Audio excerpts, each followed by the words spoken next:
온갖 음해에 시달렸습니다. 여러분 이거 다 거짓말하는 걸 아시죠? 허풍입니다, 허풍. 누가 나에게 거울을 던질 수 있습니까?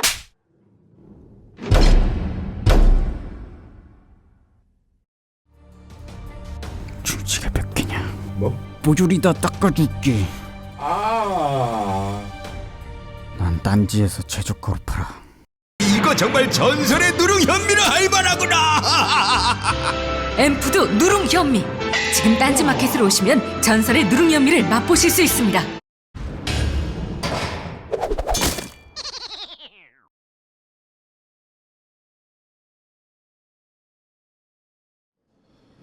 각하 배웅 방송이 아니라 배웅한 방송.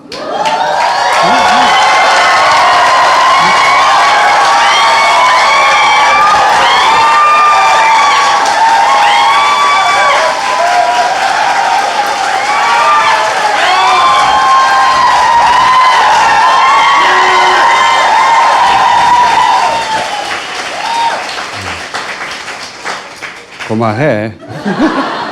너무 짠 거 같잖아. 다스베이더 제 15회 시작하겠습니다. 자, 욕쟁이 김영민. 아이고, 반갑습니다. MB가 들어가셨는데 아마도 금명간 구속영장 청구가 되지 않겠어요? 당연히 되겠죠. 예. 예. 주진우는 취재 갔어요. 예. 뭐 출국했다 입국했다 다시 출국했다 다음 주 말까지 계속 그런 일정을 알고 있고, 주진우 이야기는 좀 이따 하고. 자, 우리 각하 이야기 먼저 해볼까요? 네. 이거 뭐야? 이거 뭐야 이거? 나 처음 보는 건데? 뭐야? 저는 오늘 참담한 심정으로 이 자리에 섰습니다.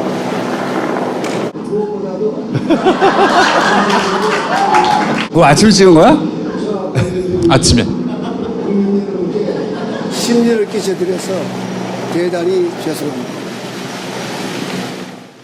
전직 대통령은 역사에서 이번 일로 마지막이 되었으면 합니다. 다시 한번 국민 여러분들에게 죄송스럽다는 말씀을. 말을 왜 안 하고 안 나와? 네 조시다라고 했던 것 같은데. 저도 출석 장면 라이브로 봤거든요. 그래서 저희가 이제 원래 큰 일이기 때문에 딴지 일보를 투입했어요. 아무것도 취재할 게 없는 거야. 한편에 수묵화야, 수묵화.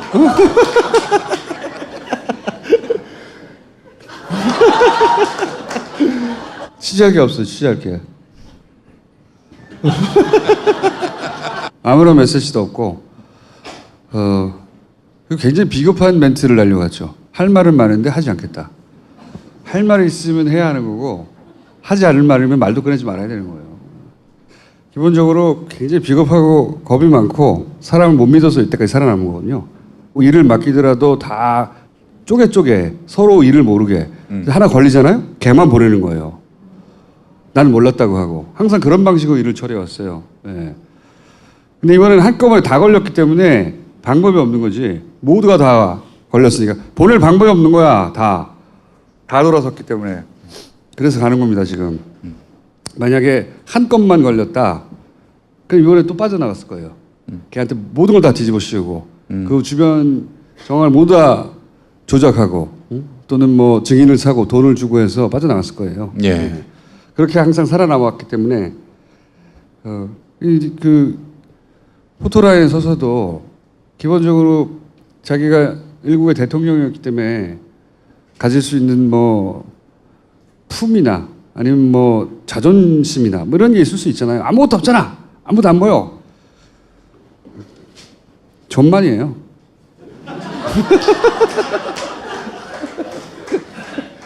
너 이름이 뭐지?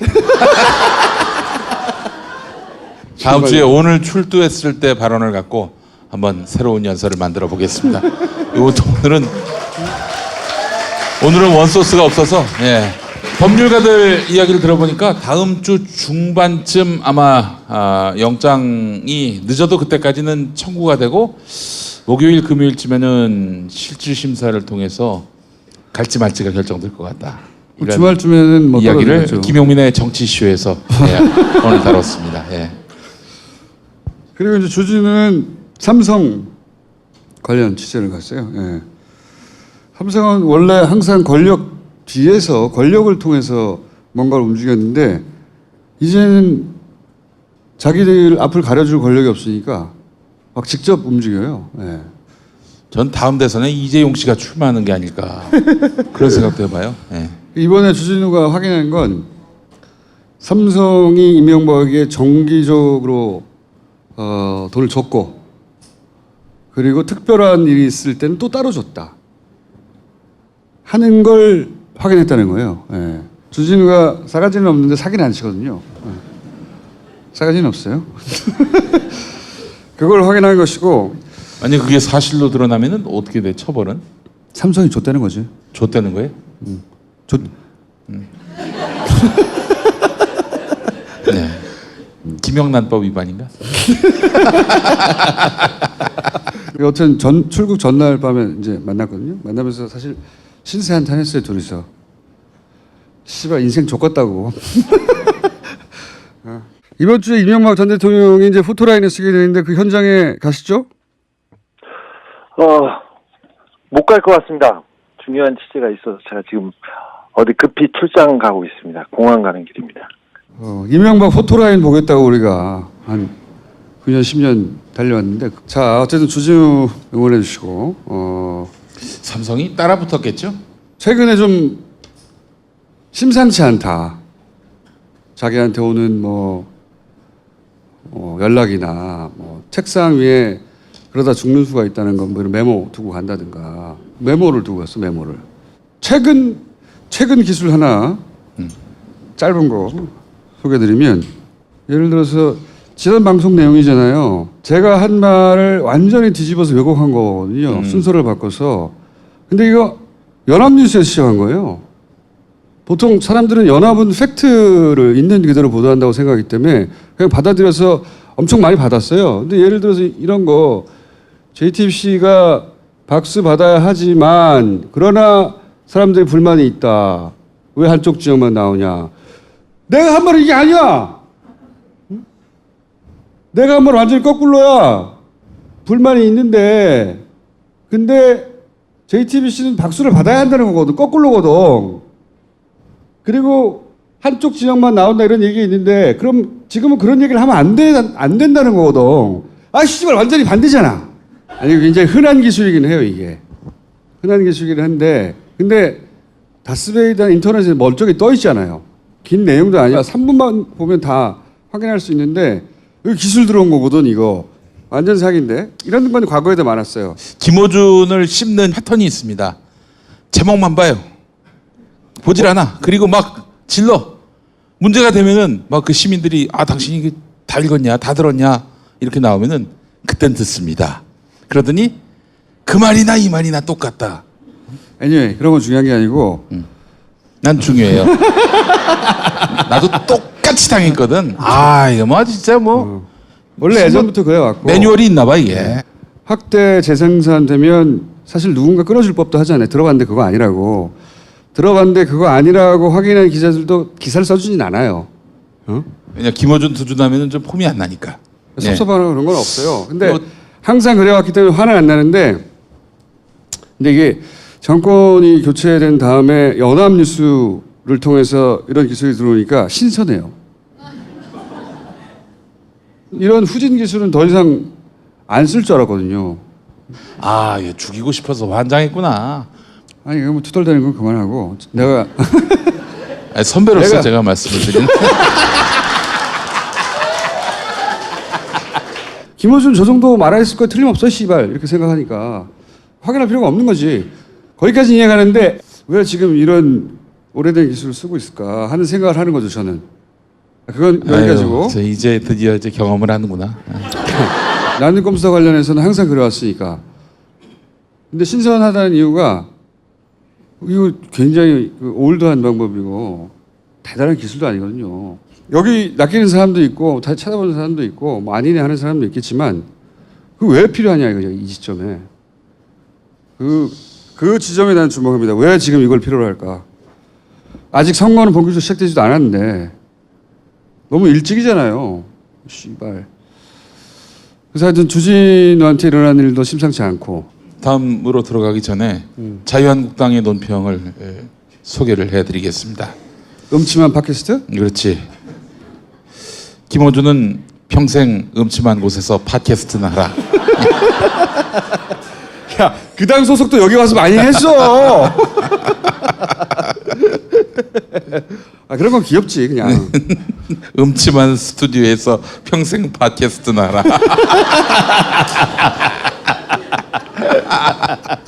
그런 건 귀여운 거고. 자, 이 시점쯤에 준비해야 할 일이 있어서 잠깐 짚고 넘어갈게. 이번 지방선거는 제가 개인적으로 보기 굉장히 중요한 지방선거입니다. 지방선거가 안 중요한 적이 어딨어. 총선이 안 중요한 적이 있어 하겠지만 이 지방선거는 다음 대선판을 새로 짜는 기점이에요. 이 의미를 보면 보수에는 후보가 없어요 지금. 유승민은 너무 스스로 똑똑해서 이런 이 컨트롤 타워 말을 잘 안 듣는 스타일이고, 그 안철수 대표 정도가 딱 좋은데 손잡기. 그 국민당 뻐개고 막 호남 버리고 그래서 이쪽에 붙는 그림을 만들어 놨잖아요. 지방선거 이후 보수의 재편의 밑그림을 이제 짜놓은 거거든요 이게. 지금 막 개헌 반대하잖아요. 원래는 걔네들이 개헌하자고 그랬어요. 개헌을 반대하는 이유는 한 가지입니다. 다음 대선을 위한 권력 분점의 그림이 안 나온 거예요. 예전에 막 제3지대니 막 할 때는 네가 총리해, 응? 네가 뭐 외치해, 내가 외치하고 내가 대통령하고 권력 분점의 그림이 있었거든요. 이번에는 그 그림이 안 나왔기 때문에 개헌을 하면 안 되는 거예요. 걔네 입장에서는. 구도가 쓰면 거기에 맞춰서 개헌하자고 이제 치고 나올 거예요 다시. 이 개헌하는 것이 우리의 이익을 실현할 수 있는 것인지 없는 것인지 이게 시뮬레이션이 안 되니까 미루는 거죠. 그렇죠. 다음 대선 그림이 잘 안 그려진 거예요. 그래서 자꾸 연기가 나오는 게 다른 이유가 아니라 네, 여기서 잠시 제가 여담을 하면은 편집이 됩니까? 아니면 그냥 나갑니까? 해봐, 씨발. 예? 그 예전에 안철수 씨가 2012년에 힐링 캠프 나갔었잖아요. 안철수도 나가고 박근혜도 나가고 문재인 대통령도 나가고. 안철수 씨가 그때 나와가지고 사전 질문지 있을 거 아니에요. 답변을 쓰고 통째로 외워왔다고 합니다. 통째로 외워왔고 그 예상 외의 질문, 원래 없던 질문하면은 앞에 했던 답을 그냥 그대로 다시 반복하고. 예. 아니 자연인 안철수를 욕할 건 없고 정치인 안철수로서 파트너가 누가 될지 예를 들어서 그런 그림이 잘 안 쓰는 거고, 그리고 안철수 플러스 누구로 이게 상황이 만들어질지 판단이 지금 안 되고 있는 거고, 게다가 또 홍준표 대표가 만만치 않게 지금 당을 꿰차고 있어요. 그것도 이 보수 재편의 그림을 그리는데 밑그림을 그리는데 걸림돌이에요. 이 양반도 여우라 잘 버티고 있어요 지금. 여하간 보수 재편의 밑그림이 그려지는 출발점이 지방선거의 결과이기 때문에 이게 대선에 이어지는 겁니다. 그래서 저 홍준표 지사가 얼마 전에 김경수 민주당 의원한테 너 저 경남지사 출마하지 마라 이렇게 얘기했다는 거예요. 그러니까 경남에서 승리를 해야 자기의 이제 백그라운드 텃밭이 생기는 거죠. 그래서 경남만은 사수하기 위해서 아마 경남 선거를 대표는 생명이 굉장히 끈질긴 잡초 같은. 네. 사람이에요. 제가 오랫동안 알아왔지만 말은 막하지만 보내기에 힘들어서 판이 잘 안 짜지는 것도 있어요. 그 판을 볼 때 그런 점을 참고하시고, 이번 지방선거에서도 그래서 시민이 꼭 필요하다. 너무 일들이 많다 보니 선거 개표 시스템은 아직 아무도 손도 못 대고 건들지도 않고 다 잊어버렸어요. 저는 이번 정부의 이 개표 시스템 꼭 고쳐야 된다고 생각하거든요. 앞으로 남은 4년 동안. 저는 잊지 않고 있습니다. 아직도 그럼 개표 시스템을 못 믿어야 하는 겁니까? 허점이 많이 있어요. 어. 누군가 의지와 인력만 가진다면 그 허점을 파고들 수 있어요. 문재인 정부 모르게. 누군가 알게 하면 그게 되겠냐, 씨발? 그러나 씨발. 그 개표 시스템이 개선되기 전까지는 저는 절대 방심하면 안 된다고 생각해 보세요. 경찰이 댓글 달 줄 누가 알았겠냐고. 그거 상상이나 했어요? 쟤네는 이 상상력에 한계가 없어요. 이거는 야 이렇게까지는 안 되죠. 이게 없어요. 이게 없기 때문에 야 그걸 누가 어떻게 하겠어 이런 생각을 하면 안 돼요. 연합뉴스 김어준 이번엔 개표 조작론 음모살 이렇게 하나 또 부탁드리겠습니다. 네. 빨리 보내야 됩니다 우리 김어준을. 네. 그 공적 수준에서 전혀 논의가 이루어지지 않기 때문에 그 전까지는 몸빵을 해야 하는 거지. 몸빵 전문 시민의 눈 잠깐 나와주세요.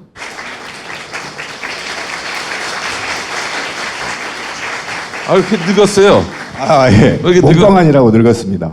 저는 MB 내일 들어간다는 거 보고 아 시민의 눈을 불러야 되겠다. 2달 전부터 만나서 계속 이거 준비해야 된다고 해왔어요. 그래서 조용히 준비해 왔고 오늘 좀 알리러 나온 겁니다. 예, 그 시민의 눈 3기죠. 네, 세 번째. 예, 3기는 아직 선거 시스템은 변한 것이 없다. 이거 완전 몸빵을 하는 거거든요. 다 네. 하시잖아요. 무식하게 그냥 서서 밤새는 거. 24시간. 5일 동안. 개 무식하게 그냥. 거기 앞에 딱 서 있는 거 아니야 문 앞에. 응? 아마 해방일에 가장 무식한 단체 중에 하나죠. 특별한 기술 필요 없고 가만 서 있는 거거든요.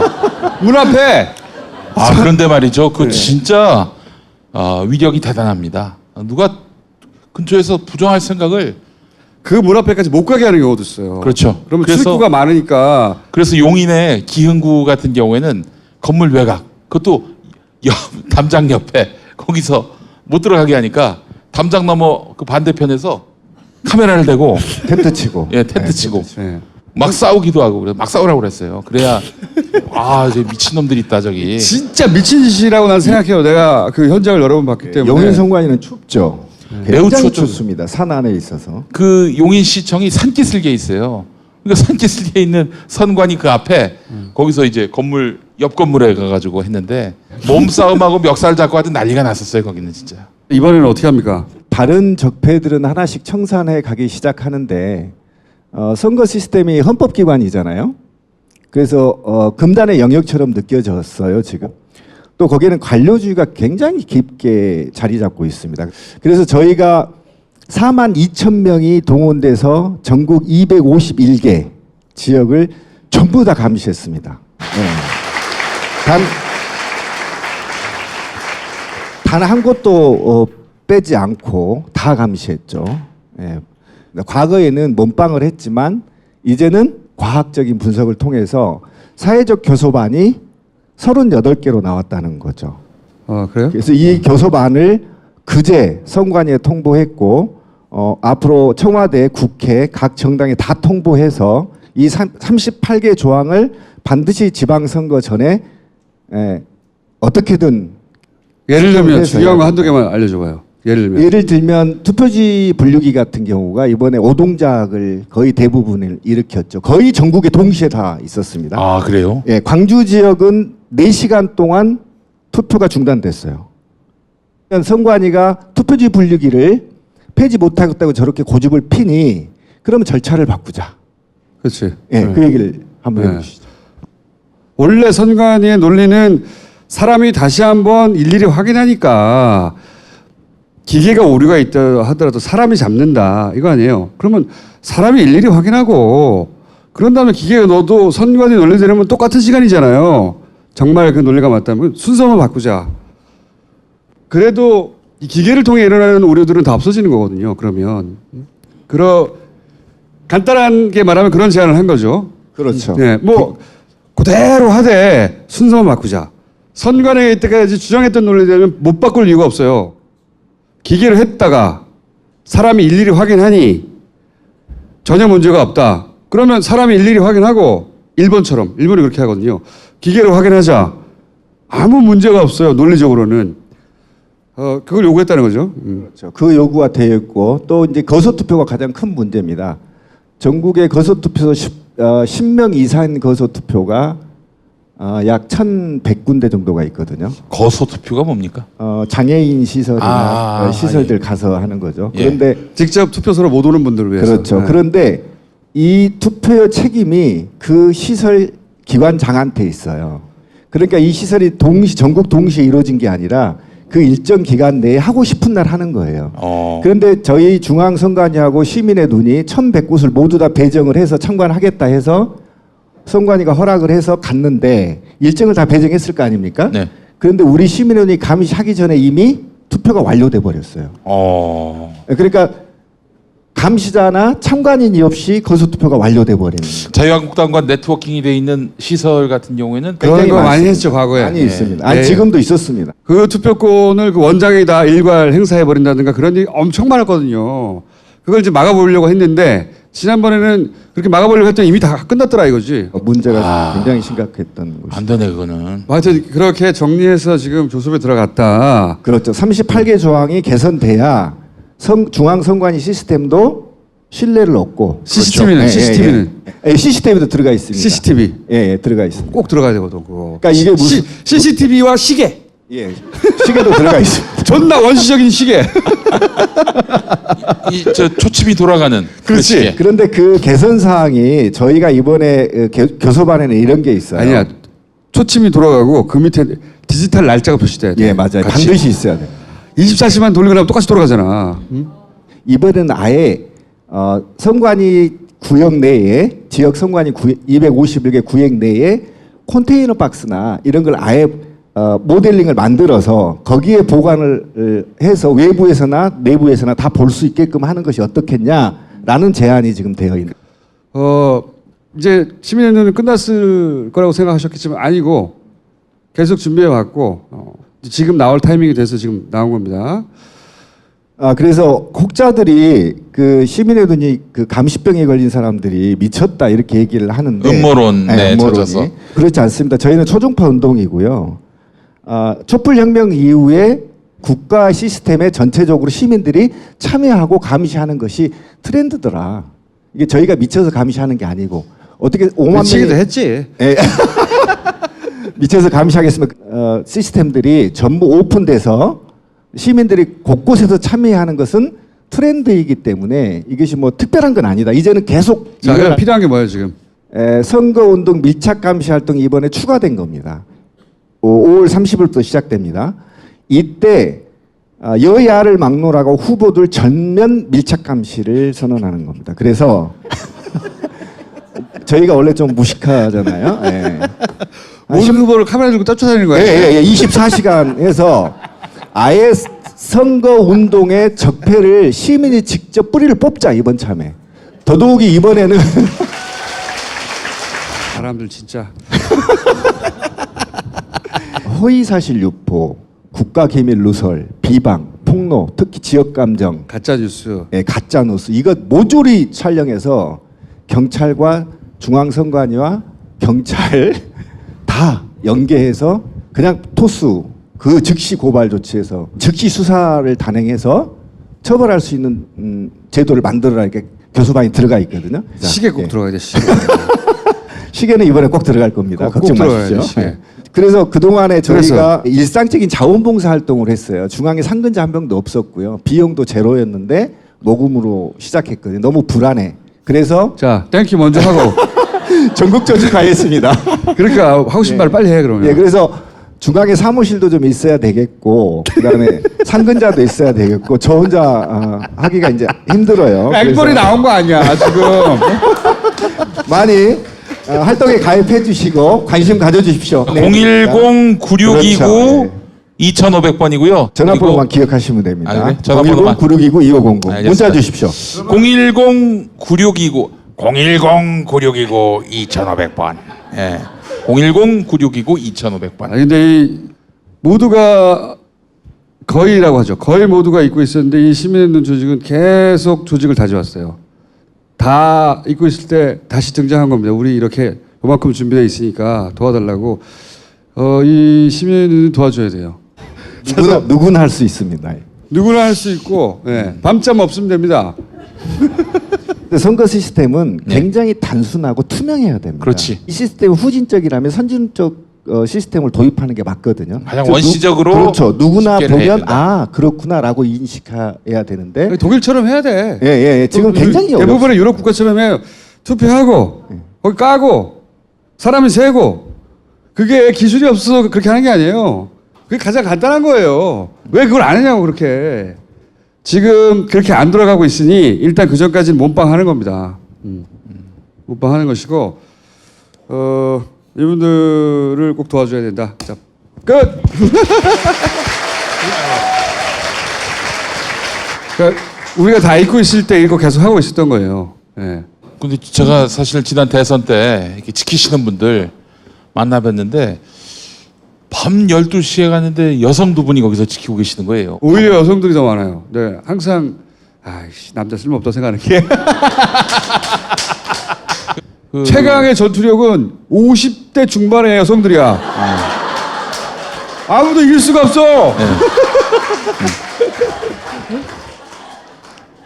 시민의 눈 관계자분들께 욕설 강의를 좀 한번 해볼까. 예전에 김대중 전 대통령 목소리로 무슨 욕흉내는 것이 있던 나쁜 신문 보지 말고, 나쁜 정당 찍지 말고, 그리고 이 다다못해 담벼락을 보고 욕이라도 하세요. 자, 그러면 이제 욕을 어떻게 하느냐 따라해 보세요. 님이 시벌로마. 싸우려. 우리는 싸우려. 자, 많이 좀 참여해 주시고 특히 남성분들이 남성분들이 이 조직은 그냥 누가 큰 돈을 쾌척해서 운영되는 게 아니고 그냥 자기들 힘으로 여기까지 온 거예요. 몇만 명씩 모여 있거든요. 자기 일상 하다가 선거 됐다가 지금 막 모여서 이거 하고 다시 돌아가고 그런 거예요. 도와줘야 됩니다. 자. 1800-9222 정직한 가격에 착한 콜 꽃배달 서비스. 구매 금액의 5%는 어려운 이웃에게 기부됩니다. 1800-9222 착한 콜. 마카 이제 국내에서도 100%로 드실 수 있습니다.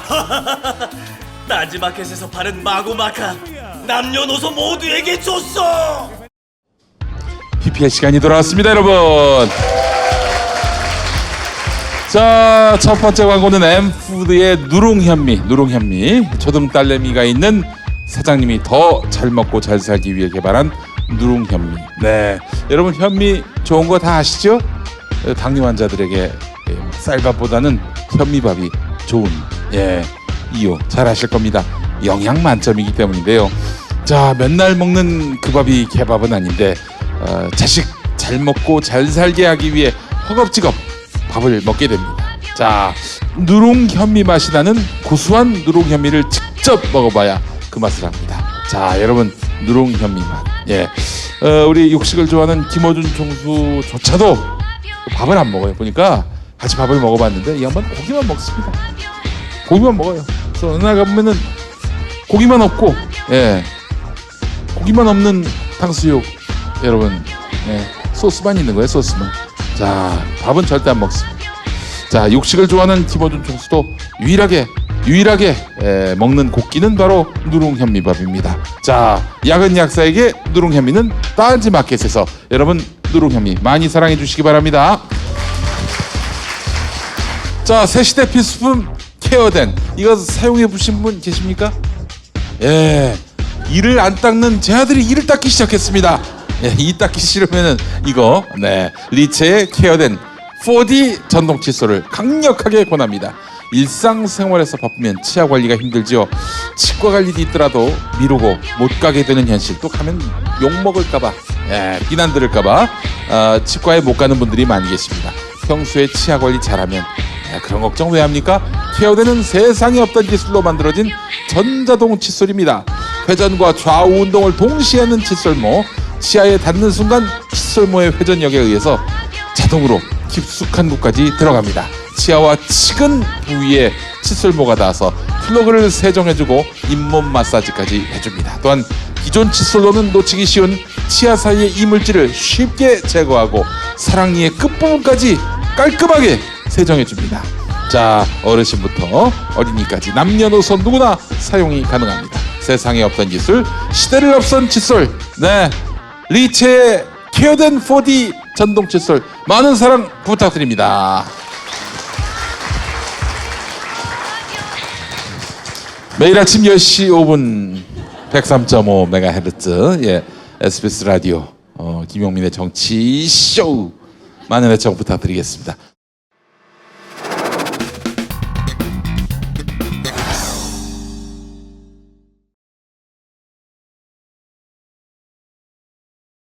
오늘 메인 게스트는 포스코의 내부 고발자 PD 수첩에 나오셨던 분이죠. 잠깐 나오셨던 분이죠. 예. 블랙하우스에서도 나오셨던 정민우 씨를 모시겠습니다. 안녕하세요. 반갑습니다. 예. 안녕하세요. 예. 여러분들 처음 와보셨죠? 네, 처음 와봤어요. 그렇겠죠. 네, 정말 많이 오셨네요. 네. 대기업 내부 고발자는 처음인 것 같아요. 포스코. 잠깐만, 그 입사는 언제 하셨습니까? 93년 93년 우리 1월이었어요. 김어준 총수는 잘 기억이 안 나. 94년으로 알고 있는데 맞습니까? 아니야. 포스코 빌딩이 언제 썼죠?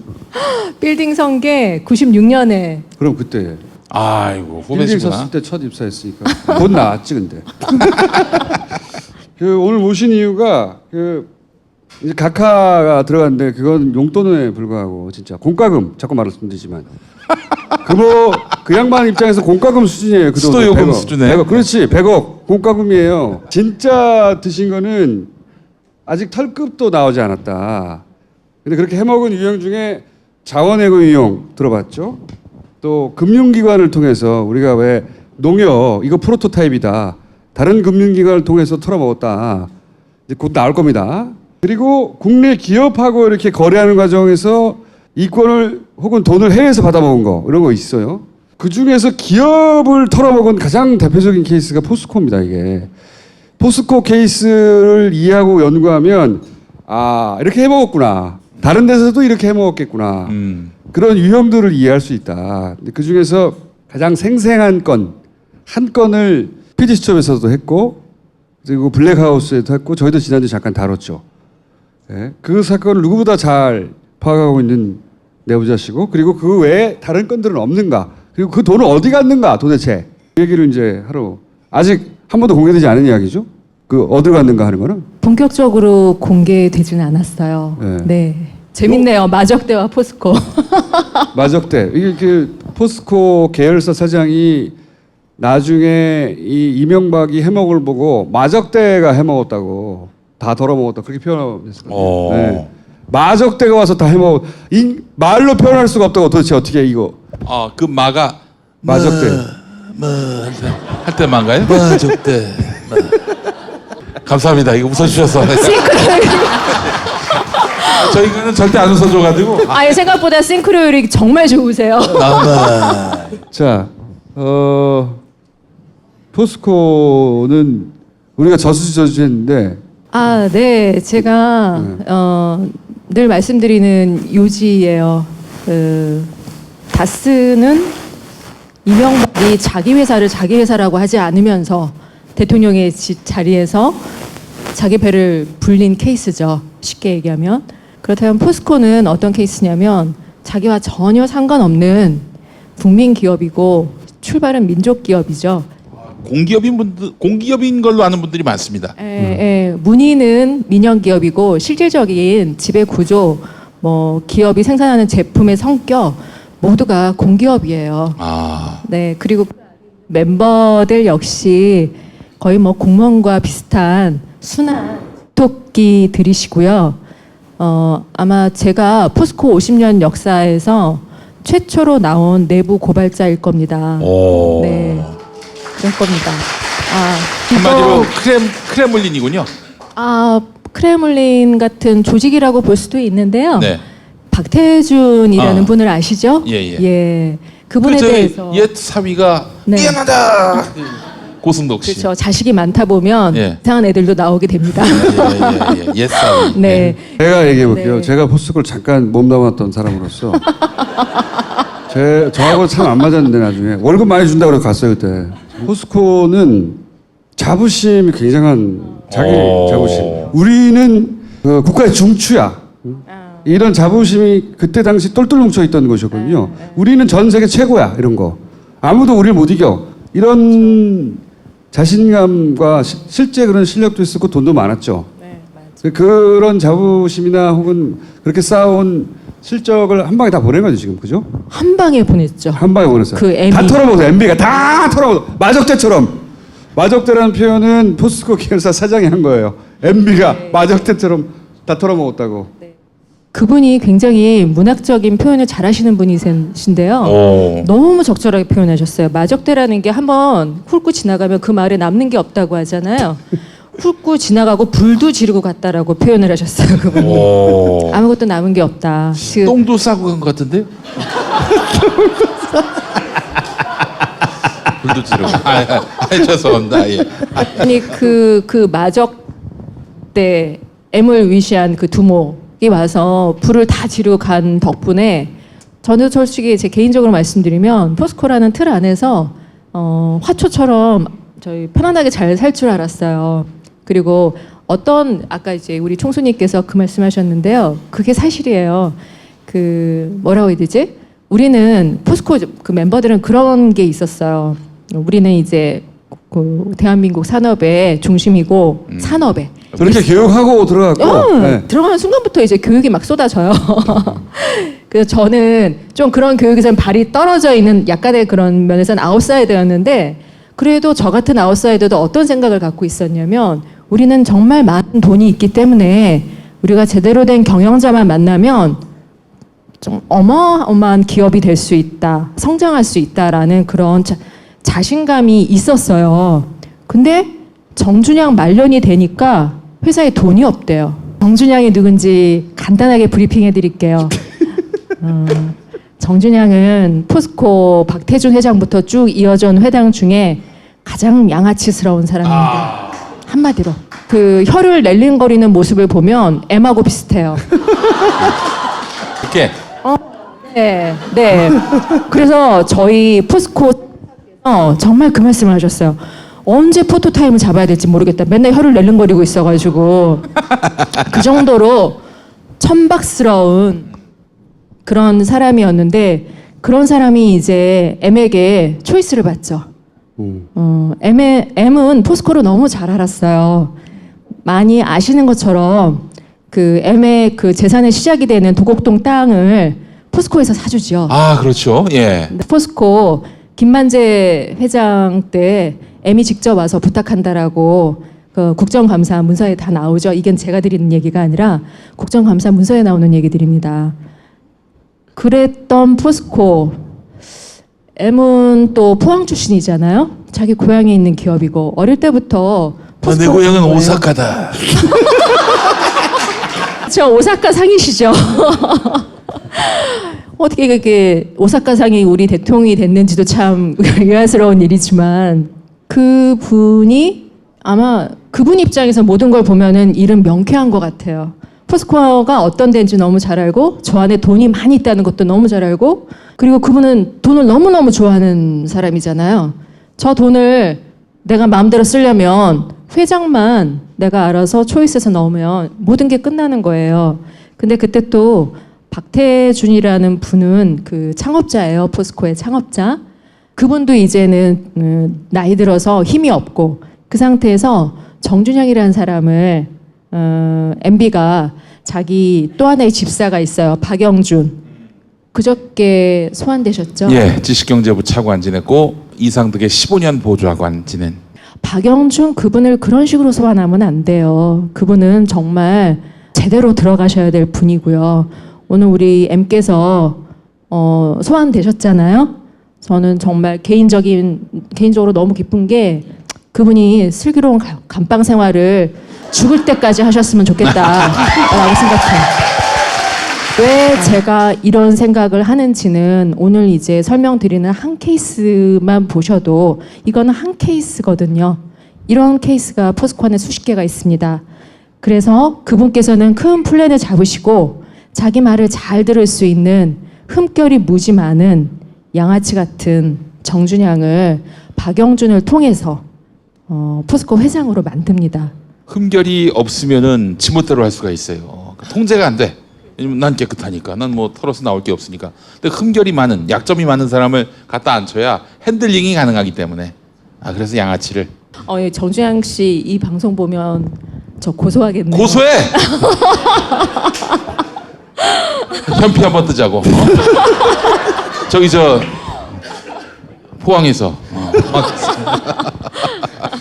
자, 네. 돈을 다 빼먹었다. 네네네. 자, 요 사건을 간단하게 설명해 주죠. 3조라는 건데 MB가 2008년 2월에 대통이 됩니다. 그때부터 포스코는 희한하게 대우 계열사들을 계속 매입하는 걸 진행해요. 대우 계열사 매입이요. 그 전에 M&A를 했었습니까, 포스코가? 그 전에 포스코는 M&A에 대해서 굉장히 보수적인 기업이에요. 철강이라는 산업 자체가 예. 중후장대 산업이기 때문에 포스코는 항상 보수적이었어요. 항상. 예, 모든 게. 모든 면에서 보수적이에요. 네. 총수님 말씀이 맞으시고요. 굉장히 보수적이고 그래서 저도 굉장히 적응하기 힘들었어요. 쉽지 저는 않았습니다. 어떻겠습니까? 여기는 감옥인가? 네, 진짜 그런 면이 있어요. 진짜 그렇죠. 사람을 쫙 옥죄면서 트레이닝을 시키는 그런 곳이죠. 그때 2008년에 무슨 일을 하냐면 그때 회장이었던 이구택 회장이 대우조선 해양을 인수 검토하면서 포스코 안에 있는 실탄을 점검을 해요. 그래서 이동희 재무담당 본부장이 보고하기를 지금 당장 현금이 8조고 2, 3일 내에 현금화할 수 있는 게 5조, 13조입니다라고 얘기를 해요. 2008년에 기업 안에 13조의 돈을 갖고 있는 기업은 정말 없었을 거예요. 지금도 있을까요? 쉽지 않죠. 네. 네, 돈은 더 많았어요. 정준양 첫해, 둘째, 셋째에는 영업이익이 매년 5조 이상씩 났어요. 5조 이상. 언카운터블한 상황이에요. 어떤 돈이 날아가는지. 자, 여기서 지금 총수님 얘기하시는 산토스 CMI하고 EPC 에퀴터스에 대해서 간략하게 얘기를 드릴게요. 네. 산토스 CMI하고 EPC 에퀴터스를 포스코가 아니라 포스코 건설한테 사게 해요. 보통 비리를 저지를 때 몸통이 저지르는 일도 있지만 새끼한테 저지르게 하는 거예요. 그게 패턴입니다. 산토스 CMI 인수 검토했던 담당자들은 100억도 안 되고 이거 도저히 가치가 없는 회사다. 이 회사는 에콰도르에 있어요. 참 멀리 있죠. 에콰도르. 이거를 인수하면 안 된다라고 포스코 건설 이사회에 보고하고 첫 번째는 부결됐어요. 근데 다음에 위에서 떨어지는 거예요. 800억의 인수에. 금액이 떨어지고 그런 오더가 오면 밑에 사람들은 더 이상 토를 달지 않아요. 진행합니다. 그래서 포스코 건설 혼자 들어가지 않아요. 포스코 엔지니어링이라고 대우 엔지니어링을 인수한 게 있어요. 이 둘이 산토스를 산다라고 했는데 이사회에는 그것만 올렸는데 결과적으로 보니까 800억에 산다고 했는데 산토스에는 250억. EPC라는 회사를 이사회 보고도 안 했던 회사를 550억에 샀어요. 사실은 EPC를 산다고 했었어야 되는 거지. 그러죠. 실제로는. 그러죠. 네. EPC가 왜 중요하냐? 자, 산토스라는 회사가 있고 EPC는 옆에 붙어 있는 완벽한 페이퍼 컴퍼니예요. 산토스는 에콰도르 회사고 EPC는 영국 법인입니다. 근데 이 사는 과정에 굉장한 일이 생기죠. 살 때 무슨 일이 생기냐면은 800억에 사잖아요, 둘을. 300억을 수수료로 EPC에 쏘아요. 보통 이런 기업 거래에는 수수료가 있어요. 근데 에버리지 5%고 많아야 8%예요. 근데 800억에 300억이 수수료면 이게 몇 프로입니까? 그런 경우가 더 있습니까? 그렇죠. 이거는 있을 수가 없지. 있을 수 없는 일이죠. 절대로. 아니 무슨 저기 수입 인지 가격이 뭐 이게 몸통의 가격보다 수수료가 300억이면 산토스 CMI 가격보다 비싼 거야. 산토스 CMI가 250억이었으니까. 그렇죠. 말도 안 되는 거죠. 이건 뭐냐면은 그 EPC가 굉장히 중요한 구매 대상이고 또 하나 수수료를 주는 게 굉장히 중요한 일인 거예요. 근데 이 수수료가 EPC에 보내니까 당연히 영국으로 가는 줄 알았더니 이 돈이 스위스로 흘렀다는 거죠. 아이고 뭐 대략 그림이 다 보입니다. 저처럼 아무것도 모르는 사람도 딱 여기서 그림이 보이네요. 각이 나오시죠? 예? 네, 각이 나오죠. 각이. 예, 각이 나옵니다. 네. 이걸 실행하고 난 지사장이 너무 겁이 난 거예요. 이 사람은 원래 포스코 출신이 아니고 다른 회사 건설에서 잔뼈가 굵은 사람인데 현대건설. 그런 데서도 현대건설. 네네네. 근데 거기서도 이런 회계망측한 일은 해본 적이 없는 거예요. 그러니까 이 사람이 빨리 나를 본국으로 불러달라고 하고 본국에 오자마자 난 빨리 집에 가겠다라고 해요. 이렇게 조바심 내고 집에 간 분이 있어요. 근데 이분을 이런 매매를 했잖아요. 근데 전무에서 부사장으로 승진을 시켜요. 그 다음에 EPC에 2년간 토탈 들어가는 게 이제 증자 등등을 해서 600억이 들어가고요. 매각 직전에 아주 재미있는 일이 생깁니다. 800억, 대략 780억 정도를 증자를 해요. 매각 직전에. 2달 전에 증자를 하고 그리고 매각을 합니다. 산토스는 68억 원에 만든 지 8개월 된 80만 원의 자본금을 갖고 있는 IAA라는 에콰도르 회사한테 판매를 하고 EPC는 땡원에 처리를 해요. 근데 이 EPC를 확인해 봤더니 네네. 직원이 한 명도 없어요. 네네. 네. 지금 550억에 산 회사잖아요. 그렇죠. 네. 근데 직원이 한 명도 없어. 직원이 한 명도 없고 영국에 있는 주소에 갔더니 사무실도 없어요. 주소만 렌탈해서 빌려주는 그런 형태로 있는 완벽한 페이퍼 컴퍼니인데 재미있는 것은 거기에 2년간 600억, 팔기 전에 800억을 투자한 거예요. 네네네. 그러면은 총 얼마를 투자를 했고 나중에 받은 건 팔아서 받은 건 얼마나 됩니까? 네. 간단하게. 네, 토털리 들어간 건 산토스와 EPC의 재무제표상에 드러난 돈만 1,800억 원이 들어가요. 1,800억. 네. 예. 그리고 처리한 가격은 68억 원. 1,700억 원 이상이 손실이 나는 거예요. 아니, 사라진 거야. 예? 사라진 거라고. 사라진 거지, 사라진 거. 네. 손실을 본 게 아니라 사라진 거지. 그렇죠. 누군가가 잘 드셨겠죠. MB라고 생각하면 안 됩니까? MB가 지주머니에 넣었다. 네. 그렇게 생각하면 안 됩니까? 네네. 분명히 어. 그렇게 추론이 되죠. 그분이 아닌다면은 이 큰 판을 이렇게 돌릴 수가 없어요. 네. 왜냐하면 포스코가 산토스를 사기 전에 있었던 일들이 있어요. MB맨인 최슈중이 에콰도르에 떠서 그게 2009년 6월쯤 됐을 거예요. 그 잠시 최시중 성대모사를. 예, 안녕하십니까. 예, 방송통신위원장 최시중입니다. 예, 엄마 이 씨발. 네네. 최시중 목소리를 몰라서 그런데 정말 똑같습니다. 제가 하면서도 정말 이건 진짜 싱크로율 100%다 이렇게 생각을 했습니다. 예. SD가 또 3개월 후에 에콰도르를 방문해요. 그들이 말하는 건 그거였습니다. 그때 천안함 폭침이 일어나요. 천안함이 북한 소행이라는 에콰도르가 좌파 정권이니까 좌파 정권의 그 지지를 얻어야 한다라는 게 그들이 거는 명분이었어요. 그들이 뭐 그렇게 국가를 생각하는 분들이 아니잖아요. 그러니까 에콰도르로부터 천안함은 북한 소행이다라는 멘트를 따내기 위해 이상덕 씨가 한 거예요? 네네. 그렇게 내세웠다고 말이 되냐? 그게 말이 된다고 생각해? 에콰도르가 천안함이 북한 소행이라고 말하는 게 무슨 영향이 있다고 명분을 그렇게 내세웠어요. 그렇죠. 황당무계한데 그렇게 명분을 내세워서 에콰도르에 가서 에콰도르에 우리가 투자해야 된다고. 네네네. 예.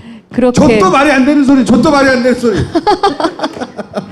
정말 이거는 뉴스타파에서 그렇게 얘기를 했었는데 그거는 지금 총수님 말씀하신 대로 말도 안 되는 얘기예요. 네. 에콰도르가 선언을 해준다고 해서 그게 무슨 세계 지형에 도움이 될 것이며 말이 안 되죠. 이유를 그렇게 대고 에콰도르 가서 그렇죠. 저걸 사야 된다 그런 거예요. 네, 그렇게 얘기하고 3개월 후에 2009년 9월에 에콰도르 대통령이 한국으로 답방을 옵니다.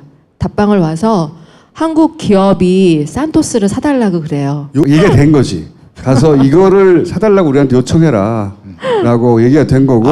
그래서 이제 2011년부터 저 프로세스가 이어졌던 거군요. 그 전에 네네. 이제 에콰도르 대통령이 한국에 와서 이제 그 전에 이상덕 최수중이 가가지고 왜 갔냐? 천안함 지지를 얻기 위해서. 네.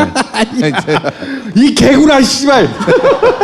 하여튼 이유는 그거예요. 예. 공식적으로. 들어보니 황당하지 않아요? 그런 이유로 갔다가 에콰도르 대통령이 오는데 요걸 꼭 찍어서 사달라고 그런다고 요걸. 네, 사달라고 그러면 엄청 큰 걸 사달라고 하던가. 명분을 만든 거죠 이렇게 짜맞춰서. 만들고 나서 근데 실제로 얘를 800억에 산다고 그랬는데 얘는 250억이고 얘가 550억. 그중에 수수료가 300억.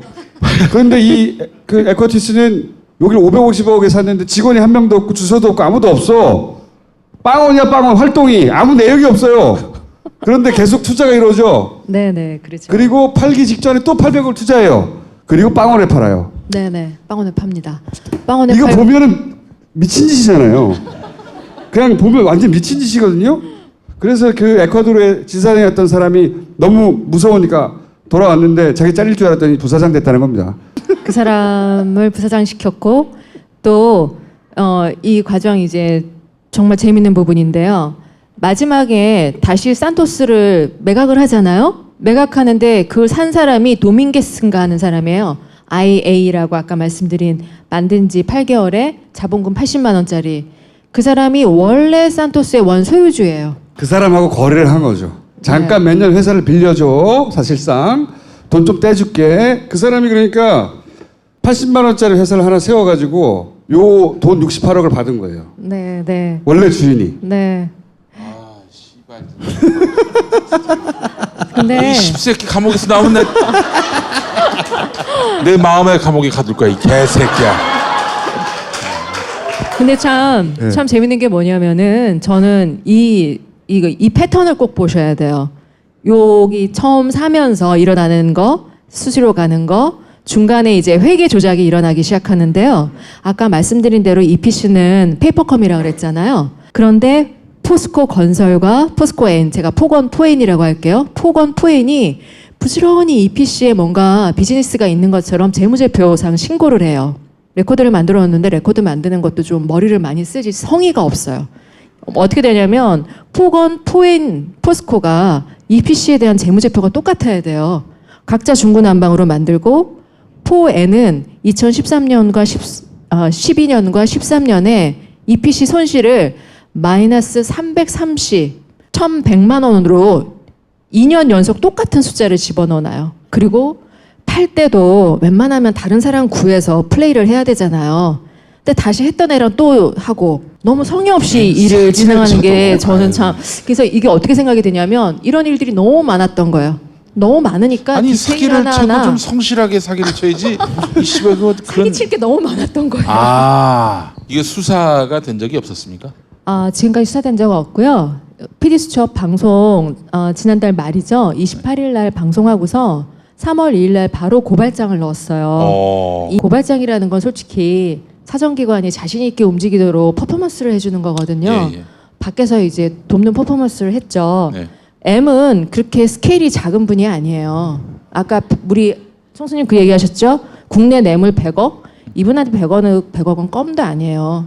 껌도 근데도 아닙니다. 뭐 그 삼성이 소송 비용 대납해서 40억 중에 30억 됐고 10억 남았는데 그거는 10억까지 있잖아. 오라고. 예. 작은 돈, 큰 돈들을 다 공평하게 대하셔서 그런 거야. 단 한 푼도 허투루 보시지 않고 그런 거지. 하지만 사이즈가 작은 푼돈이라고 진짜로. 공과금이야 공과금. 그 10억 정도면은 바닥에 떨어진 한 10원 동전 정도의 의미겠네요. 하지만 MB한테는. 반드시 허리를 굽혀 주무셔.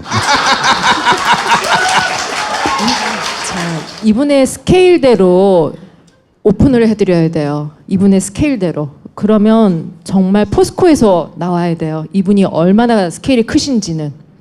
낱낱하게 모든 자료가 있으니까요. 이것만 해도 1,000억이 넘는데 이제 MB가 다 먹은 거라고 드러나면 MB는 뭐 사실 이제 근데 재미있는 건요. 산토스에 나온 금액 요거지만 포스코 건설에서 산토스에 계속 운영 자금이라는 걸 보내줬어요. 아하, 예. 그게 솔직히 최소 1,000억대예요. 최소 1,000억이고. 또 더블. 그렇죠. 내부자는 3,000억이라는 얘기를 하기도 해요. 그거는 낱낱하게 확인을 해봐야 되는 거니까 산토스 에콰도르의 본사를 가지고만 그 정도고요. 더 중요한 거는 에미 산토스와 EPC를 왜 들여다봤을까요? 얘네들의 네트워크가 필요한 거예요. 산토스는 에콰도르에 본사가 있지만 중남미의 지사가 쫙 뻗어 있는 곳이에요. 예. 거기서 더 큰 일들이 진행이 됩니다. 그거는 지금 브라질 사정당국이 3말 4초에 오픈하실 거예요. 저는 3말 4초. 예. 요 말씀 뭐냐면 중남미 전체에 지사가 있대요. 여러 군데서 해먹을 수 있는 거예요. 여러 군데서 여기를 아. 베이스로. 네. 아니 근데 뭐 지금까지 우리가 쭉 자원 외교 관련한 비리 의혹 살펴봤는데 이게 다 MB 머리에서 나온 것일까? 물론 MB가 주축이 돼서 이루어진 저겠지만은 선수들이 붙었지 다들. 선수 당연히. 대표적인 선수가 누구라고 보세요? 그게 무슨 상관이야? MB면 천 놈 되지. 네, 안녕하십니까? 새끼들은 다 딸려 들어가야 돼 있어. 이상주 이지영일까? 걔네들 그러니까 이 MB 비즈니스는 네.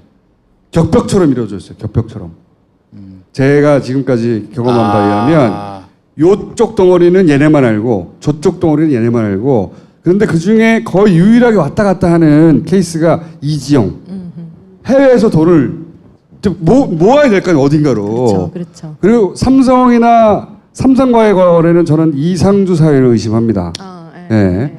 그렇게 최종 수금단에 있는 아이들 이 따로 있고 나머지는 각각 빨대를 대가서 쭉쭉쭉 빨아대는 거예요. 근데 그 각각은 옆에서 무슨 일을 하는지 몰라.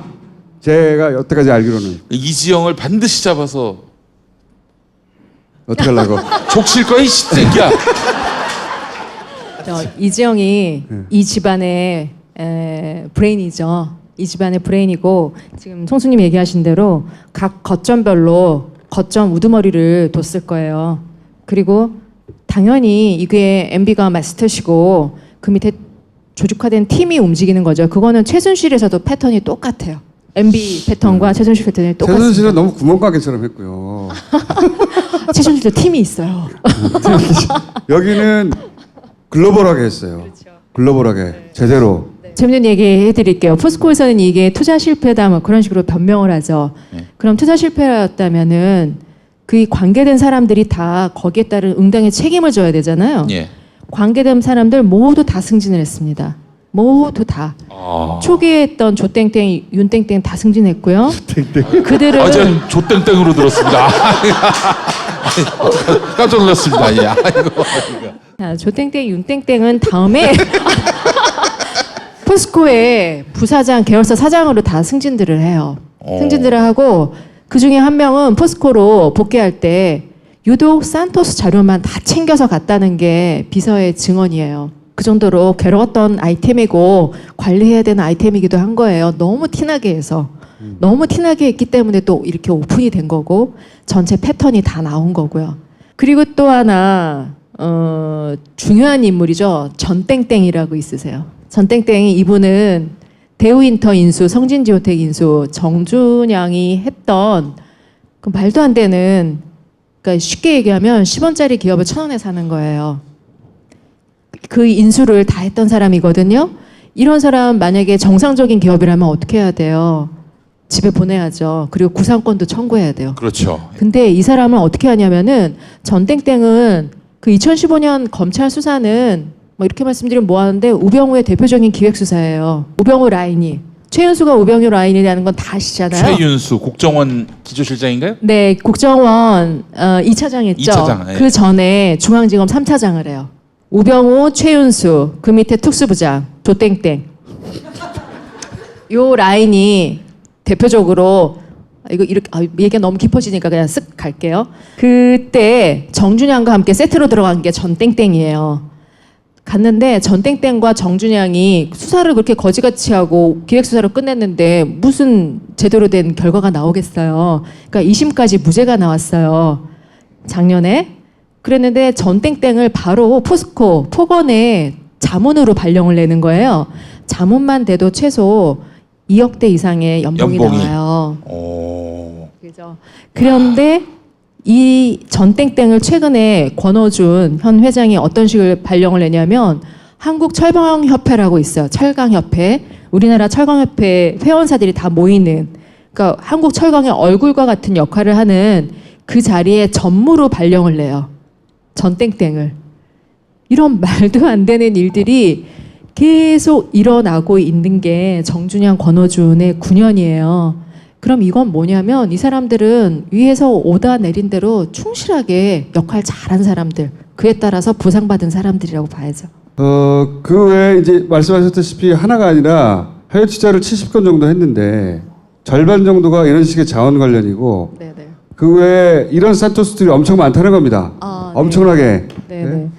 그걸 통해서 비슷한 구조로 돈을 다 빼먹은 거죠. 네네. 그래서 이렇게 튼튼했던 돈이 많던 포스코가 거덜이 난 거예요. 네. 돈이 없죠 요즘. 돈 없죠. 돈 없어서 그 작년에만 해도 지금 뭐 실적 좋다라고 얘기를 하는데요.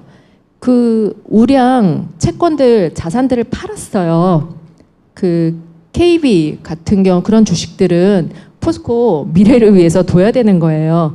그런 거 매각하고 하면서 액수를 올려놓으면 뭐 하겠어요. 그리고 수많은 빌딩들을 팔았어요. 그 빌딩도 제값을 받고 팔면 아무 말 안 하죠. 자, 정준영 때는 10원짜리 기업을 1,000원에 산다고 말씀드렸잖아요. 권오준 시절에는 쉽게 말씀드릴게요. 1,000원짜리를 10원에 팔아요. 공정하지 않은 거래들은 다 들여다봐야 되는 거고요. 조만간 저희는 또 고발을 할 겁니다. 포스코 건설 송도 사옥 매각이에요. 송도 사옥 매각은 MB부터 시작해서 최순실 박근혜까지 이어지는 게이트예요. 나중에 다시 기회가 되면 말씀드리고요. 지금 요것만 말씀드릴게요. 해외 투자 70건이라는 건 뭐냐면요. 권오준이 회장되고 어떤 일을 하냐면 우리가 주의해야 될 해외 투자 권오준도 아이템들. 같은 라인이에요. 네. 네. 70건 정도 리스트를 추려요. 이게 정말 세서는 안 될 아이템인 그 자료였는데 실수를 한 거예요. 순간 게이트가 열렸고 저는 우연하게 그걸 봤어요. 봤죠. 근데 그 중에 물론 자료도 갖고 있었어요. 제일 안타까운 게 그걸 들고 나오지 못했다는 게 지금 참 안타까워요. 제 머리에만 있죠. 그 70건 중 절반 이상이 자원 관련 투자였던 거예요. 그때는 자료를 봤을 때 아니 왜 이런 말도 안 되는 아이템들이 많지? 물론 저는 포스코 안에 있을 때 황당한 일들이 너무 많았었어요. 뭐냐면 지금은 포스코가 저를 뭐 완전 마녀, 또라이 그런 식으로 얘기를 했는데 이구태 회장 말년에 저 스스로를 이렇게 말씀드리면 참 이상하긴 한데 훌륭한 여성 인재라고 유학을 보내줬어요, 저를. 돌아와 보니까 회사가 이제 완전히 망가져 버린 거죠. 완전히 오니까 회사가 미친 것 같았어요. 정준영 2년 차인데 딱 오니까 모든 부서가 해외 이상한 회사, 이상한 나라들이랑 MOU를 하고 1,000억대 투자는 돈도 아닌 거예요. 누구랑 1,000억에 투자하겠다. 뭐 그런 투자가 매일매일 뉴스가 터져 나오고 그런 시절이었어요. 그런 아이템들 중에 실제로 실행된 것들을 모으니까 그렇게 됐던 거예요. 그러니까 뭐냐면 산토스는 정말 빙산의 일각이고 그 이루어진 패턴이 전부 다 나온 것이고 아까 말씀드린 대로 너무 허술하죠. 회계 숫자 해놓은 거나 원래 팔았던 애한테 다시 사게 하고 하는 이 허술함이 뭐냐면 그런 일들이 너무 많으니까 하나하나 디테일하게 신경 쓰기도 힘들었던 거예요. 그리고 또 하나 해외에서 이루어지니까 니네들이 알겠어? 하는 그런 방심도 있죠. 그래서 그중에 제일 큰 덩치가 데우윈터를 3조 4천억에 인수하는 거예요. 캠코한테서. 메릴 린치는 어떤 관계입니까? 메릴 린치가 이지영하고 뭐 이제 김백준 아들하고 연관돼 있잖아요. 김영찬이 메릴 린치에서 이걸 담당했고요. 김영찬도 꼭 봐야 할 중요한 인물이죠. 그렇죠. 김영찬이 메릴 린치 팀에서 데우윈터뿐만 아니라 하베스트 날도 했죠. 이 새끼들 다 해쳐먹었네, 개새끼들. 이 시부랄 놈들 아닙니까? 아니 진짜 너무한 거 아니에요? 진짜 이 정도면은. 김백준의 아들은 최소한의 저럴 때 등장해요. 기업 가치 산정하고 기업 네네네. 사고 팔 때 쑥 네네. 등장해가지고 이 돈을 팔게, 그러니까 정당성을 부여해주는 역할. 이거는 이 정도 가격에 사라 팔아라 말이 안 되는 건데 자기들이 그냥 하면 안 되니까 외부의 평가 기관이 등장해서 요 돈에 사세요 할 때 우리는 메릴 린치를 통해서 이런 감정가를 받았다 하고 내밀 보고서를 만들어주죠. 네. 그리고 돈 먹고. 자, 이 감정가 자체가 참 문제가 많은데요. 그냥 심플하게 말씀드릴게요. 포스코 전에 SK가 데우윈터 인수를 잠깐 생각을 했었어요. 데우윈터 인수하면서 데우윈터가 갖고 있던 자산 중에 가장 큰 게 교보생명 주식이에요. 교보생명 주식을 감안해도 데우윈터 2조는 너무 과한 비용이다. 우리는 데우윈터 가치를, 상사의 가치를 뭐 3천억 정도도 안 본다라는 식으로 하면서 안 샀어요. 근데 포스코는 그거를 3조 4천억에 사주죠. 메릴 린치한테 수수료 3%만 적용해도 1,000억이 가요. 만약에 8%를 적용하면 얼마죠? 한 26억 가나요? 2,600억 가나요? 가죠? 그런 수수료가 가죠. 근데 이렇게 큰 거래는 뒤에 임용 계약이 있기 때문에 수수료가 얼마 갔는지 알 수가 없어요. 그거는 계약서를 까봐야지 알 수 있는 일입니다. 자, 아까 말씀하신 거고 네네. 돈을 해먹는 방식이 이제 네. 10원짜리 이게 어쨌든 90원 어디 간 거죠. 네, 그리고 그렇죠. 여기도 90원이 또 어디로 사라진 거죠. 네네. 자, MBSD 박영준. 정준현과 권호준은 MBSD 박영준 키즈죠. MA 키즈들이고 오늘 아주 재밌는 제보가 하나 들어왔어요. 저희가 늘 쫓고 있던 거였는데 박영준의 사무실이 대추동 포스코 센터 안에 있다. 어떤 기자분이 제보가 왔는데 그때 박영준 사무실이 센터에 들어올 때 계약했던 계약서가 있다라고 얘기를 하시더라고요. 이게 뭐냐면 아예 MB 지부를 포스코 센터 하나 차려 놓은 거예요. 얼마나 할 게 많았으면 지부까지 넣었는지는 모르겠지만 늘 그 기사를 저희가 언뜻 본 적이 있었어요. 그래서 기사가 사라졌죠. 그럼 누군가가 갖고 있을 텐데 했는데 드디어 그 계약서가 나왔고 MB 시절에 포스코 센터 안에 MB 지부가 있었다라는 게 증명이 됐다라고 말씀드릴 수 있을 것 같아요. 엄청나게 해먹었고 포스코그룹이 이 50조 정도 날아갔다는 겁니까? 총 합쳐보면? 네네네. 사라진 금액이 50조는 될 거다. 네네네. 네. 2007년 말에 포스코 차입금, 그러니까 대출금이 5조 4천억인데 2011년에 29조로 늘어요. 24조 늘죠. 포스코 자체가 현금이 돌고 있는. 자, 이게 포스코가 광자공이나 석유공이나 어디죠? 가스공하고 비교할 수 없는 MB 자원외교의 몸통이었다는 게 뭐냐면 만약에 그런 공기업처럼 자원만 하는 기업이었으면 이미 문 닫았어요. 근데 철강업이라고 하는 사업이 비즈니스가 기본이 있잖아요. 계속 현금이 돌기 때문에 이렇게 엄청난 돈이 나갔음에도 불구하고 껍데기를 유지하고 있는 상황이에요. 근데 저 안이 얼마나 골마 터졌는지는 얼마나 많은 돈이 나갔는지는 이 타이틀대로 언카운터블이죠. 어마어마하게 해먹었고 자 현재 이런 사실들이 터지면서 현재 포스코 내부 반응은 어때요? 직원들은 솔직히 저부터 그런 생각을 했죠. 그 많던 돈은 다 어디 갔을까. 그리고 권호준 회장이 들어왔을 때 박근혜가 아무리 닭 같은 여자라 하더라도 자기 아버지가 만든 회사니까 포스코에 대해서 진정성이 있을 거라고 믿었어요. 그래도 포스코에 대해서는 저 여자가 뭔가 하겠지. 그리고 저 여자가 권호준을 만든 줄 알았더니 그 멍청한 여자는 자기 아버지 회사에 회장 세우는 것도 아무런 권호준이 들어가는지도 모르고 있었어요. 그럼 권호준을 세운 사람은 누구냐라는 부분이겠죠. 단순히 최순실이 아니에요. 최순실이 그런 말을 합니다. 자기 측근에게, 자기 신복에게 내가 만든 공기업 인사 중에 권호준이 최악이다라는 얘기를 했다는 거예요. 왜 최악? 최순실이요? 네. 아니 최순실이 최악의 인사라고 하면 말도 안 거 아닙니까? 자기 말을 안 들었다는 거지. 네, 자기 말을 안 듣는다는 게 뭐냐면요. 쟤는 지 거를 해먹는다고 정신이 없었다라는 얘기를 했대요.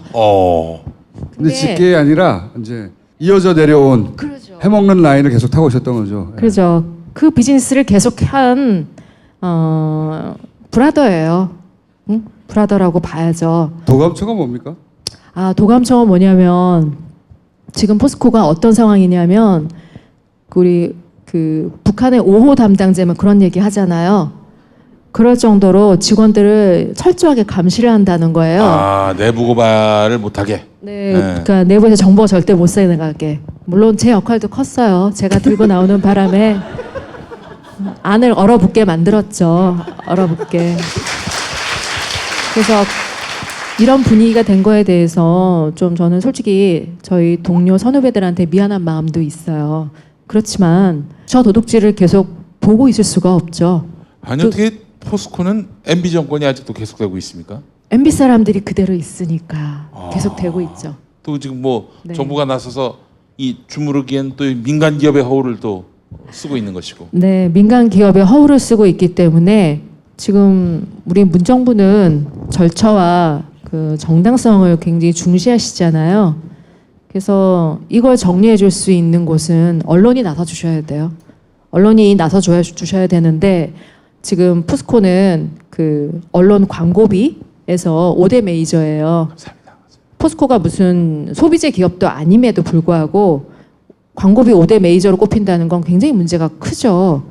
그러니 언론이 포스코에 대해서는 보도를 하지 않는다고 말씀을 드릴게요. 이것도 포스코가 만든 겁니까? 캔이요. 캔. 아 이게 알루미늄 캔이죠? 예. 아니에요. 요 얘기를 잠깐 드리면 네이버 사실 이 포스코 문제에 관심을 집중적으로 가지는 곳이 그렇게 많지 않아요. PD수첩에서 다뤘는데 다뤘다는 걸 몰라요 사람들이. 원래 이제 모든 프로그램을 챙겨볼 수 없으니까 사람들은 시간이 지나면 그날의 검색이나 그 다음에 뉴스나 그 프로그램이 일으킨 파장 이런 걸 접하고 다시 확인하잖아요. 근데 포스코 굉장히 충격적인 사건이잖아요. 명백하고 충격적인 사건인데 PD수첩이 포스코 2천억과 MB 형제라는 제목의 아주 꼼꼼하게 탐사 취재된 PD수첩 방송을 합니다. 근데 이거 방송을 본 사람이 거의 없어요. 왜? 그 다음날 아침에 포스코를 치면 포스코 홍보 기사가 공격적인 경영, 화재 피해 어쩌고, 광주 화성의 스틸하우스 저소득층 가정이 어쩌고저쩌고 쭉 기사가 안 나와. 알고 보니까 포스코가 이거를 기사를 밀어낸 거예요. 기사를 밀어낸 거예요. 그러니까 포스코 쳐도 한두 페이지를 쳐도 안 나오니까 묻힌 거죠. 포털에 묻어버린 거죠. 자, 그것 좀 얘기해 주세요. 네. 대기업, 포스코 같은 네. 대기업이 네이버를 네. 어떻게 관리하는지. 네, 어떻게 하는지 이제 예산부터 말씀을 드릴게요. 연간 예산을 포털에 배정을 해요. 언론사에 배정하듯이 똑같이 포털에 배정을 하고 그리고 PD수첩 같은 경우는 포스코에서 엄청 신경을 썼겠죠. 근데 PD수첩은 까딱을 안 한 거예요. 왜냐하면 PD수첩의 그 멤버들 역시 MB에게 엄청난 피해를 받은 사람들이잖아요. 그러니까 그런 거에 개인적으로 최송 사장님부터 시작해서 그 흔들릴 여지가 없었어요. 그래서 제가 MBC PD수첩을 택했고 최고의 전문가들로 세팅을 해달라고 요청을 드렸었어요. 그러면 이렇게 큰 건이 나오면 포스코는 어떻게 하냐면 이 단발건으로 또 네이버와 얘기를 합니다. 기사를 빼주는 광고. 기사를 빼준다기보다 이걸 방관하게 하는 거겠죠. 자, 그러면서 포스코는 또 어떤 준비를 하냐면 지금 총수님 얘기하신 이 낱낱이 기사들이 있죠. 이걸 실탄을 준비해 놓는 거예요. 왜냐하면 포스코를 딱 쳤을 때 첫 화면에 PD수첩의 기사가 안 떠야 돼요. 뒷면으로 넘어가게 해야 되니까 실탄 기사들을 준비해 놓고 그리고 파트너들이 있죠. 이런 거 잘 받아주는 파트너들한테 보내고 그 파트너들은 거기에 상응해서 또 광고비를 받겠죠. 그러면 이상한 기사들이 계속 이런 패턴으로 늘 반복이 돼 왔어요. 그럼 포털에서는 이걸 관리해야 되는데 포털 역시 관리를 안 하죠. 그런데 포털과 또 거래하는 방식이 또 있습니다. 뭐냐면 제가 포스코 그룹의 SNS를 구축했어요. 그때 저는 안에서 포스코를 또 지키는 입장에서 연관 포스코와 관련되는 검색어가 부정적인 검색어가 안 뜨게 관리를 하는 거예요. 특히 권어준 예를 들면 권어준 검색했는데 비리라는 단어가 옆에 뜨면 안 돼요. 그런 식의 관리를 저희가 포털과 직접 거래를 할 수는 없지만 그 작업을 해주는 에이전시들이 있어요. 그러면 그 에이전시들하고 거래를 하죠. 그러면 그 에이전시들이 작업을 하는 거예요. 포털이 이 모든 상황을 몰랐을까요? 당연히 알죠. 알면서도 선별해서 기사를 내리는 작업도 하고 그러잖아요. 아예 관리를 안 할 거면 구글처럼 손 놓고 있던지 그런 것도 아니면서 본인들이 취사 선택은 또 하죠. 그럼 취사 선택을 할 거면 이런 이상한 플레이를 하는 매체들 자기 포털에 등록시키면 안 되는 거예요. 뭔가 정확한 매체 관리 기준을 갖고 있다던가 그런 것도 아니면서 광고비는 광고비대로 받고 포털의 힘으로 이상한 기사들을 막 보여주고 그 중에서 또 만약에 포스코가 예를 들어서 현 정부에 타격을 주는 뉴스였다면 재빨리 골라놔서 딱 알렸을 거예요. 오페. 이게 아무리 쏟아져도. 그러니까 자기들은 알고 있거든요. 알고 있는데 모른 척할 땐 모른 척하고 필요할 땐 끄집어내서 올리고 몰랐다고 해도 아예 몰랐다고 하면 자격이 없는 거예요. 지들이 이런 중요한 포스코 관련 뉴스가 터졌는데 화재 피해 어쩌고 스틸하우스 어쩌고 이런 뉴스같이 밸류를 측정할 수 없다는 거잖아, 자기들은. 그러면 골라서 올릴 수 있는 기본적인 자격이 없는 거거든요. 몰라도 안 되는 거고요. 알았으면 더 큰 문제인 거고요. 알았지 그때 당연히. 여기도 이제 네이버가 등장한다 이거예요. 예. 한마디로. 네. 예. 포스코의 역대급 양아치 정준양이 이제 회장이 될 때 안철수 사회이사는 정준양 이 사람 좋은 사람이다. 희망입니다. 그런 말은 꼭 안 했지만 굉장히 지지했던 것으로 알고 있습니다. 굉장히 중요한 질문이시고요. 참 재밌는 게 뭐냐면요. 포스코를 들여다보면 우리나라 주요 정치인들, 수구부패인들의 정체와 그들 간의 역학관계, 권력관계가 굉장히 낱낱이 보여요. 그건 나중에 제가 시간 되면 말씀드릴 기회가 있으면 말씀드릴게요. 안철수가 그때 이사회, 포스코 이사회 멤버였고 사회이사였어요. 그때 멤버에 박원순 서울시장도 계셨어요. 두 분의 행보가 굉장히 대비되니까 제가 말씀드릴게요. 2008년 2월이었죠. 그때 회장을 선임하는 이사회가 열려요. 후보를 확정해서 주총에 올려야 되니까 주총 안건 이사회가 열리는데 당시 회장이었던 이구택이 원래 회장은 그러면 안 되는데 자기는 정준양을 지지한다고 얘기를 한 거예요. 압박을 받아서? 그렇죠. 압박을 받았으니까 네가 확실하게 역할해라고 얘기 들었겠죠. 그러니까 이사회에서 저는 정준양을 지지한다라고 얘기를 하고 정준양과 경합을 했던 윤석만 당시 사장은 자기가 박영준한테 물러나라는 그리고 이동조라는 포스코에 도시락 납품하던 업체가 있어요. 도시락 납품하던 업체가 박영준의 오랜 스폰이에요. 그러다 보니까 이 사람이 정준양 시절에는 아주 엄청난 사람이 됩니다. 압박을 받았다는 걸 오픈을 해요. 그런 어수선한 상황에서 되니까 정준양 쪽으로 표가 안 몰리죠. 박원순 사회이사하고 허성관이라고 참여정부 때 행자부 장관. 행정자치부 장관 하셨던 분이죠. 예. 그분들은 끝까지 우리는 찬성 못하겠다고 했는데 우리의 그 안철수는 실망입니다. 그만 좀 괴롭히십시오. 네. 첫 번째, 두 번째 진행이 안 되니까 세 번째는 안철수가 오케이를 한 거예요. 그래서 정준양이 4대2로 회장 후보로 확정이 됐어요. 안철수가 그때 끝까지 버텼으면 안 됐을 거예요. 그리고 나서 그 후에 행보가 더 가관입니다. 2008년에 이제 정준양, 죄송합니다. 2009년이었어요. 2009년 2월 27일 주총에서 이제 정준양이 회장이 돼요. 그리고 나서 박원순 시장은 사회사를 사퇴해요. 사퇴하고 허성관 이분의 행적은 제가 좀 기억이 안 나네요. 안철수 사회이사는 어떻게 되냐면 그 다음에 2010년에 포스코 이사회 의장이 돼요. 의장. 네. 그런데 그럼 안철수가 포스코 이사회 의장일 때 포스코에서는 어떤 일들이 일어나냐.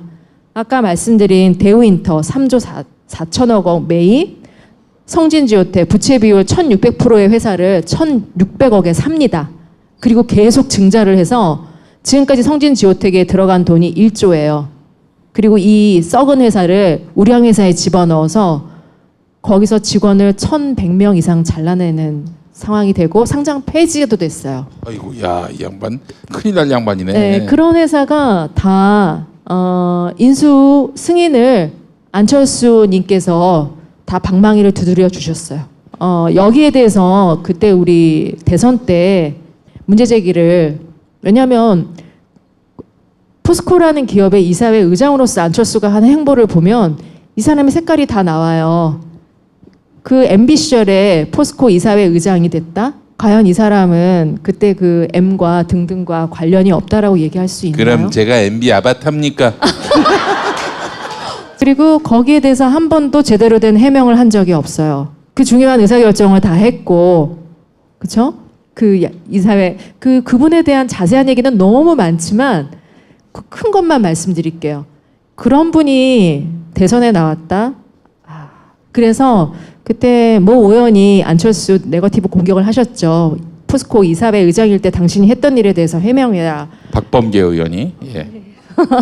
네, 박범계 의원이 하셨어요. 그래서 어땠냐면 포항에서는 박범계 의원의 인기가 치솟았어요.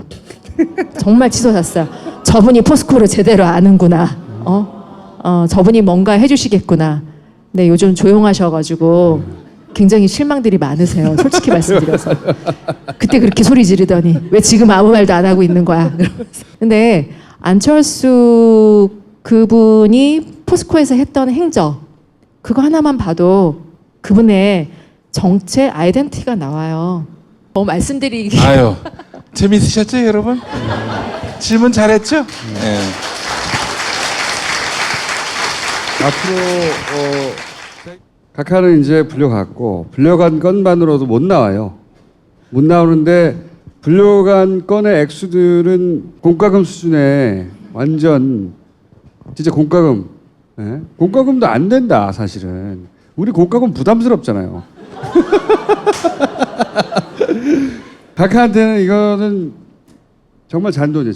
잔돈이고 진짜 돈은 하나도 안 나왔는데 진짜 돈의 줄기 한 줄기 큰 줄기가 포스코에 있는 겁니다. 진짜 묻어둔 돈에 대한 이야기를 앞으로 이제 계속해 나갈 텐데 오늘 굉장히 재밌었고요. 왜냐하면 그 내부에 있던 사람이 나와서 이런 얘기를 하는 것과 주진우나 뭐 저가 어떻게 모아가지고 하는 얘기하는 완전히 또 다르거든요. 우리는 모아서 껍데기를 모아서 이거 이상하지 않냐고 하는데 여기는 내부에서 나온 이야기니까 굉장히 흥미진진한 얘기가 요거 앞으로 한 2, 3회 더 하실 수 있죠 내용이? 이거는 끝도 없이 스토리가 있어요. 왜냐하면 저희 모 사장께서 그 얘기를 하셨어요. 그들은 무한 식탐을 가지고 있다. 무한 식탐. 식탐이라고 얘기를 하셨는데 네. 그게 솔직히 저는 이해가 안 됐고 제가 이 얘기를 해드리면 또 이해가 잘 되실 것 같아요. 국정원 얘기를 해드릴게요. 네. 국정원의 아주 에이스인 분이세요. 이분이 MB 초창기 때 청와대 들어간 거예요. 청와대 멤버들은 이제 국정원에서 오고 다 오잖아요.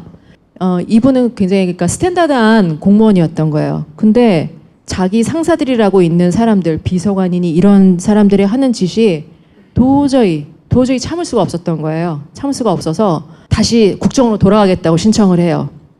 공무원들이 그러는 법이 없어요. 청와대 가는 건 그 사람들한테 굉장한 영전이에요. 돌아 나오면 다시 승진이 보장되는 거거든요. 그러면서 이 사람이 저한테 얘기해 준 겁니다. 정준양 당시 포스코 회장을 불러서 만나자고 해서 얘기를 하는데 자기가 그런 얘기를 해줬대요. 청와대 이러이러한 놈들이 계속 당신한테 뭐를 요구하고 지시를 할 거다. 따르지 말아라 라고 얘기했대요.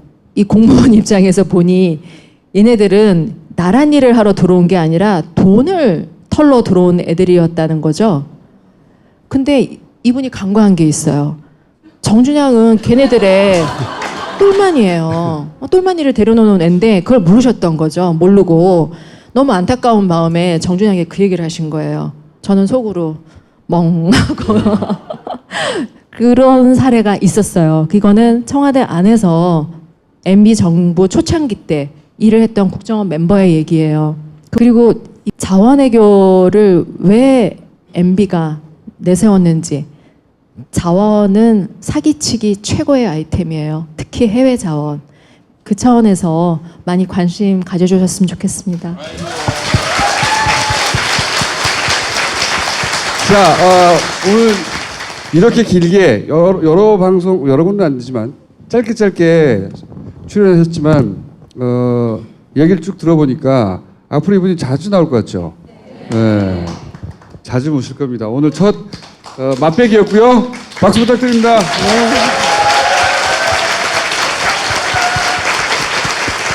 감사합니다. 공부를 시키는 건지 감금을 시키는 건지 내쫓아진 애들도 있다. 유별난 책임감으로 가르치는 학원. 다들 집에 가면 공부는 안 하잖아요. 주신 게임 아카데미. 한 달후 불만족 시 수강료를 전액 환불합니다. 요즘 핫한 서비스인 팟캐스트. 누구나 팟캐스트를 만들고 들을 수 있는 파티를 소개합니다. 그럼 나만의 방송국을 만들어 볼까요? 먼저 파티 앱을 다운받고 방송국 만들기 버튼을 클릭. 이후 개설하기만 누르면 끝! 정말 간단하죠? 이제 멋지게 편집된 방송을 올려볼까요? 각 항목의 정보를 입력한 후 올리기만 누르면 간편하게 완료. 나만의 스튜디오 파티. 지금 만나보세요.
이전 대통령은 경호 조사를 필요 없구만 하겠다는 뭐 아무도 안 입장입니다만 덤비는데. 이전 대통령이 쓰지 휴식을 말라는 요청하게 사람도 되면 없고. 수사팀이 짜놓은 버스 조사 타도 시간표가 버스 좀 타도 되겠네. 어긋나더라도 중간중간 쉴 수 있도록 배려할 예정이라고 경찰들이 축소를 그래.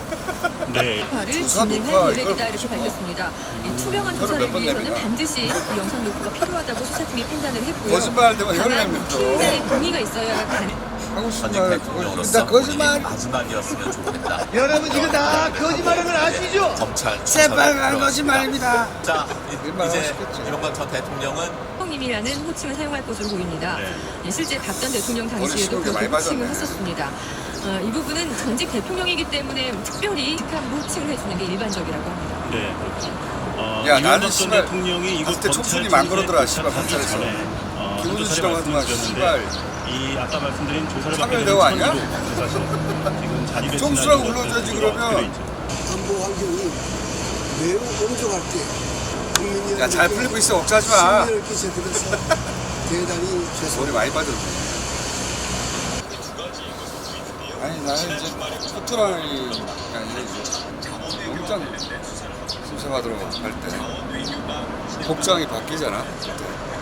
그날이 기일이라고 봐. 지금 가볍게 인사한 거잖아. 그만해 이제 가자.